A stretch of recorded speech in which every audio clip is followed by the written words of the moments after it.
Здравейте, аз съм Мишо, а това е новия епизод на шоуто новините тази седмица, което не е точно шоу, а видео за интересните неща от новините. И започваме с едно изказване на Светия Синод. Обикновено на мен и на повечето невярващи хора не им пука особено какво точно е казал Светия Синод, но в случая става въпрос за етническото напрежение в България, като според Синода такова няма и не бива да има в бъдеще. От друга страна обаче, когато цели групи от българското население са доведени до окаяно положение, когато са лишени от елементарни шансове да осигурят подслон и препитание на себе си и децата си, тогава от тези, макар и малки групи, се поражда съпротива. Това изказване е интересно, защото по принцип църковните служители рядко се изказват по такива светски въпроси, които не са свързани особено с църквата. И като цяло това, което казвате е вярно. Не отдавам на тази новина особено голямо значение, но просто реших, че е интересно изказване и затова споменавам. И продължаваме с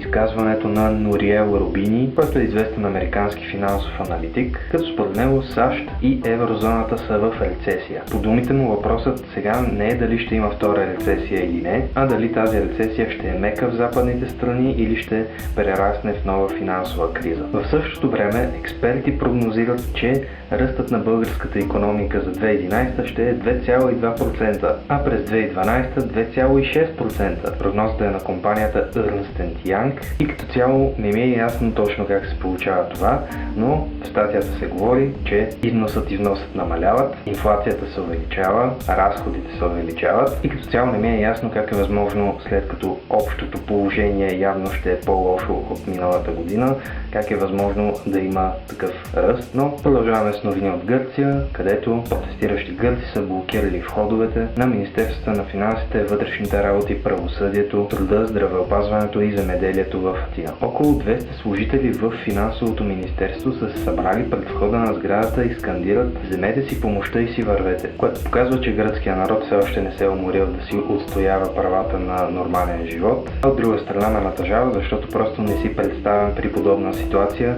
служителите в българското Министерство на финансите да направят такъв протест. Да. И продължаваме с новини, които може и да са началото на зомби апокалипсиса, може и да не са, едно от двете. И по-точно, че епидемията от листериоза в САЩ се разраства. До момента 13 души са починали, а 70 души са носители на заразата, която е разпространена в 18 щата. Гадната болест е разпространена от някакъв вид пъпеши, отглеждани в ферма в щата Колорадо и явно са успели да заразят доста хора. Говорейки за предстоящия зомби апокалипсис, учени са създали нов метод, наречен стеганография, който позволява кодирани в цвят съобщения да бъдат скрити в генетично модифицирани бактерии. Не, тук нищо не може да се обърка, не. Методът използва щамове на E. coli бактерии, модифицирани с флуоресцентни протеини, които греят в 7 цвята. Ако този брой се умножи по двата цвята, с които всеки символ от съобщението се кодира, шпионите ще разполагат с 49 цветови комбинации. И, например, бактериите могат да бъдат програмирани да реагират само с определен антибиотик, например, като в такъв случай ще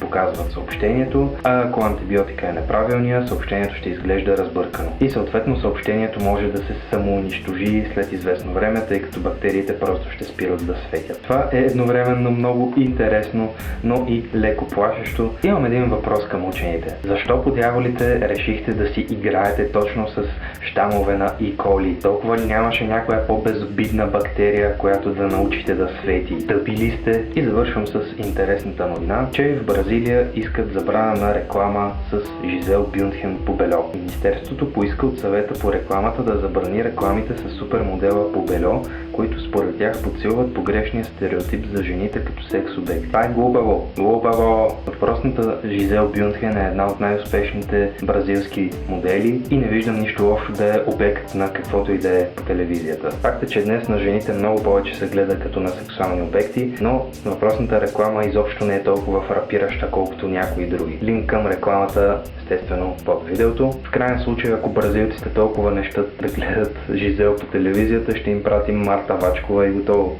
Това беше ужасно. Това бяха интересните неща от новините за днес. Аз съм Мишо и ще се видим в понеделник.